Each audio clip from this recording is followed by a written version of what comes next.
The beginning of this recording didn't work out, so we're coming into the survey at the second question where he's answering why do you think a compass points north, or what makes a compass point north? I'm just making shit up. No idea. Alright, so you don't But should be something pretty big and magnetic up there. That's my guess. Say EMF, electrical magnetic field, right? Or Possibly. frequency, I don't know. Yeah, no, that's okay.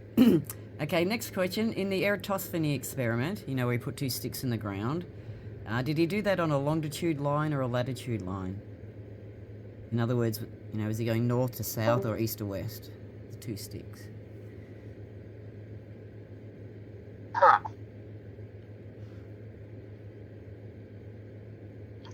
Yes, on the ball. Yes, yes. Probably would have been doing,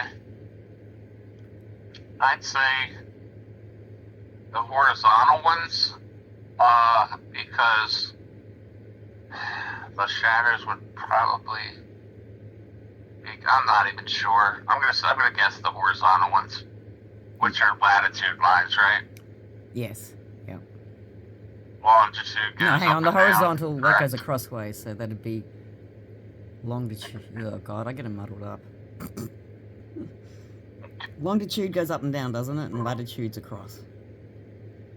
Yeah, it's a pretty short. I think the longitude's the longest one. The longest remember, ones, yeah, from top to Neil bottom. deGrasse Tyson says Earth-shaded papers an oblate spheroid. So just remember, the long one is the waist size of Spaceship Thunderbird. So next time, you'll get that in your head. The longitude is the longest, more wider. No, latitude is the left to right ones. Latitude. Get your latitude the hell back to the mute button. This guy owns the server and he just wants to just chime in. Alright, next question is, does the horizon always rise to eye level?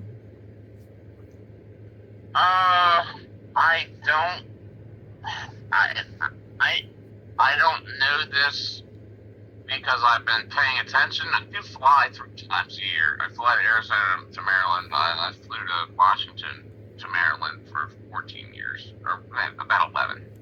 I'm sorry, about 11. I've been flying to AZ for a couple now, every 3 months. So when I don't know. I just know it's flat from the plane. But as far as the question you're asking,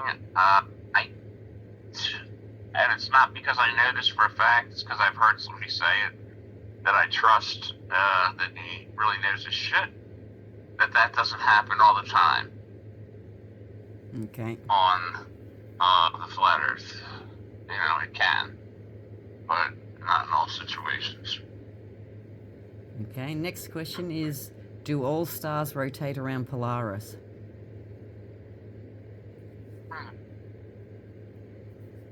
Yeah, I'd say. Yep. Okay. I'd say they do.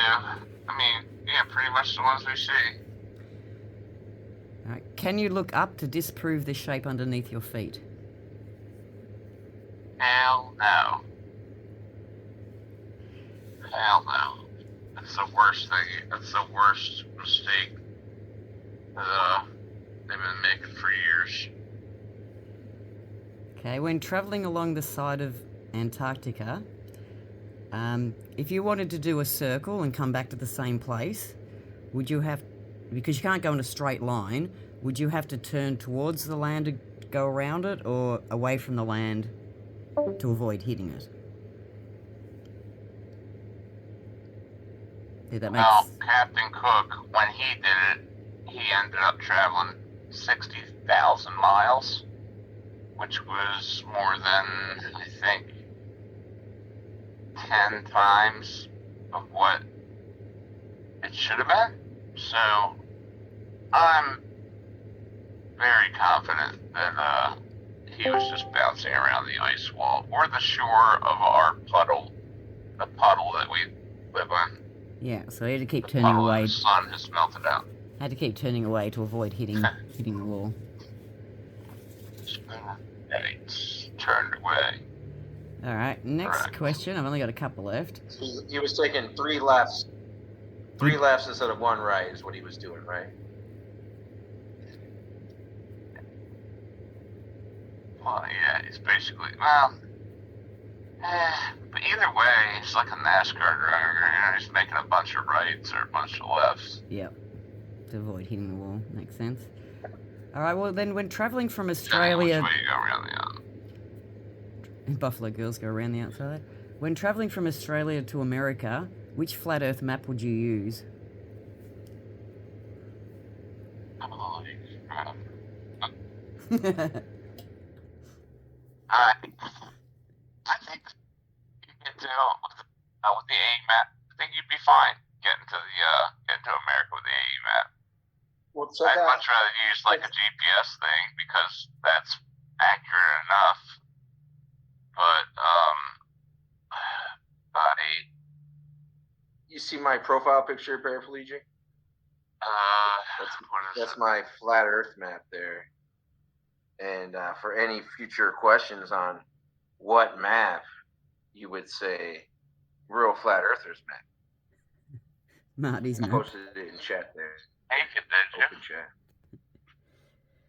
chat. Okay, do you Did think... you make it? What is his... Yeah, did you make that, Well, I Marty? didn't travel around the world.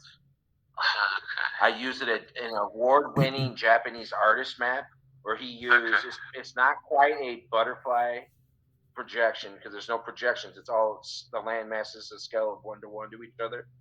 And obviously, the oceans are, they're obviously lying to us on the sides of the oceans. So, but yes, it's every land mass is at a 1 scale to each other. And as you can see, Australia doesn't look like a big old turd on the side of a toilet. Yeah, you got Australia, the shape that everyone knows it to be.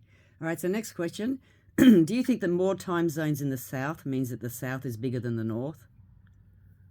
Absolutely, it wouldn't be more if it wasn't.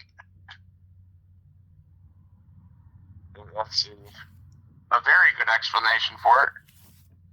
What was that? I didn't quite catch that one. Went a bit fuzzy. I think it's a very good explanation for it. Yeah, that we live in a flat puddle, so you're gonna have way more land further out, and you're gonna think that That would stuff up the time zones.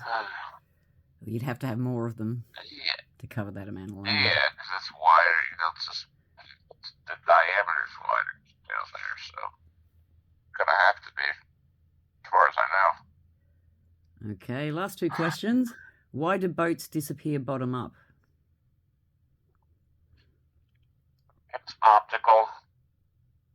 It's not Earth curve, that's for sure. It's not the edge of a sphere. It's basically like optical, like angular resolution type ship. Okay, and so will the bottom of a boat reappear if you zoom in on it?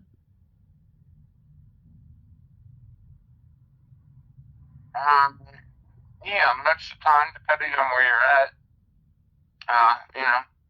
Maybe there's a wave in front of it. You couldn't zoom in at the same point, but for the most part, yeah, things come back into view.